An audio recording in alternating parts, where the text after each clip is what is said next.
So today we're making coconut bofrot or coconut puff puff. That's very easy, so simple, very delicious, and if you're a coconut lover, you definitely love this amazing recipe. It's so simple. Let's get started. So I cracked my coconut into two, and then I took out the water.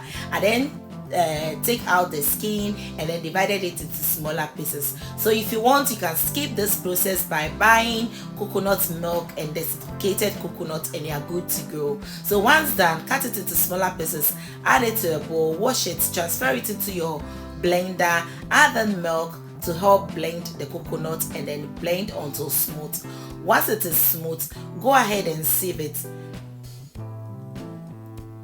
Don't throw the chaffs away because you'll be needing it in the recipe as well. So make sure you sieve it, take out any excess liquid from it, and then add in the coconut water. Now we can go ahead and add in all the rest of the ingredients, which is sugar and dry active yeast. Stir till well combined. Go ahead with powdered milk, a pinch of nutmeg, flour, desiccated coconut, and lastly I added in salt. Mix till well combined and keep it aside. So I'll list the exact amount of the ingredients that I used in the comment section or in the description box below. This is the consistency you're looking for. When done, cover it with a cling film. Put it in a warm place to double in size before frying. Once it has doubled in size, go ahead and preheat your oil. Take off the cling film and scoop it in and fry this bad boys.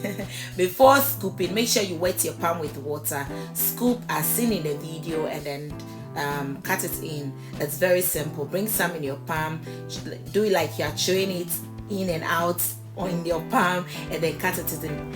It's very simple, very easy, and you're good to go. So go ahead, don't overload it, just enough for them to support each other when turning it as seen in the video. So simple, very easy, and you're good to go. Just look at it, stay close to it, keep flipping it, keep turning it until you're done. This does not take time at all. And then I didn't make mine that big, it's quite medium size, so you can scoop it in anyhow, like bigger than mine or smaller than mine, is up to you. Stay close to it and keep turning it until you're done frying, and just look at this. Isn't it beautiful? I hope you're going to give this amazing recipe a try and let me know the outcome in the comment section. If you really enjoyed watching this video, why don't you give me a credit by giving this video a thumbs up, share, comment, subscribe to my channel if you haven't already, follow my page, and guys, this was delicious. It was amazing. I hope you will try it and let me know. See you in my next video. Till then, bye bye. Love you all and stay blessed.